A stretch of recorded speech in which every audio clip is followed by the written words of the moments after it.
मैं आपके साथ डबल इनगल्फिंग का सेटअप शेयर करने जा रहा हूँ और ये सिंपल इनगल्फिंग बाय के सेटअप से ज़्यादा स्ट्रॉन्ग है।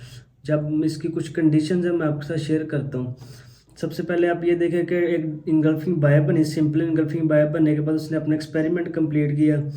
एक्सपेरिमेंट कंप्लीट करने के बाद वो अगेन जोन के अंदर आई। अगेन जोन के अंदर आने के बाद उसने उसी जोन के अंदर इनगल्फिंग बाय बना दी।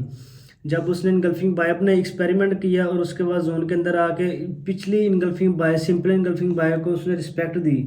रिस्पेक्ट दे के ये इसने रिस्पेक्ट दी और रिस्पेक्ट देते देते इसने उसी जोन के अंदर अगेन इनगल्फिंग बाय बना दी है। चेक करें, जब अगेन इनगल्फिंग बाय बन जाएगी तो जब वो अगेन जोन के अंदर आएगी, लेकिन उसके जब एक सिंपल इनगल्फिंग बाय के अंदर हम 10 से 12 घंटे का एक्सपेरिमेंट देखते हैं, लेकिन जब अगेन उस जोन के अंदर इनगल्फिंग डबल इनगल्फिंग बाय बनेगी तो उसके लिए इतना ज़्यादा एक्सपेरिमेंट रिक्वायर्ड नहीं है। आप 6 से 10 कैंडल का एक्सपेरिमेंट हो तो आप उसके अंदर ट्रेड ले सकते हैं। और जो एक्सपेरिमेंट होगा वो सेम टाइम फ्रेम के अंदर होगा, H1 या H4 के अंदर। और जितने भी मैं आपके साथ सेटअप शेयर करता हूँ ये आपने H1 या H4 के अंदर अप्लाई करने, 30 मिनट 15 मिनट डेली की कैंडल के अंदर अप्लाई नहीं करने।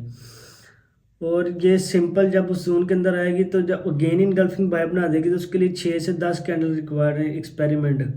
और अगेन उस जोन के अंदर आएगा तो हम इनगल्फिंग बाय की ट्रेड लेंगे, क्योंकि जब ये इनगल्फिंग बाय बनी थी तो जो सेलर्स के आर्डर थे वो बायर्स के अंदर कन्वर्ट हो गए थे। उसके बाद उसने एक्सपेरिमेंट कंप्लीट किया और जब अगेन उस जोन के अंदर इनगल्फिंग बाय बन गई तो उससे हमें डबल कंफर्मेशन मिल गई कि अभी भी इस जोन के अंदर बायर्स मौजूद हैं, तो हम इसके अंदर ट्रेड लेंगे अगेन। तो आपने यही देखना है कि जब आपने इस पर ट्रेड लेनी है उससे पहले आपने पिछले 3 महीने की बैक टेस्टिंग करनी है, उसके बाद आपने इस पर ट्रेड लेनी है। और यही सेम ही उसके डबल इनगल्फिंग सेल के लिए, जब इनगल्फिंग सेल बनी उसके बाद उसने अपना एक्सपेरिमेंट किया 10-12 कैंडल का। उसके बाद जोन के अंदर आकर उसने रिस्पेक्ट दी और रिस्पेक्ट देते देते उसने फिर इनगल्फिंग सेल बना दी और उसके बाद फिर जोन के अंदर आ गई और वहाँ से हम फिर सेल की ट्रेड देखेंगे। वही बात उसके लिए, जब इनगल्फिंग सेल बनी तो बायर्स के अंदर आर्डर सेलर्स के अंदर कन्वर्ट हो गए। अगेन उस जोन में इनगल्फिंग सेल बन गई तो हम उसके अंदर सेल की ट्रेड लेंगे। आपने इस पर बैक टेस्टिंग लाजमी करनी है, उसके बिना आपने ट्रेड नहीं लेनी, क्योंकि जब आप इस पर प्रॉपर बैक टेस्टिंग करेंगे, इसके रिजल्ट निकालेंगे कितने % इसकी एक्यूरेसी है, तो फिर आपको ट्रेड करते वक्त कॉन्फिडेंस आएगा।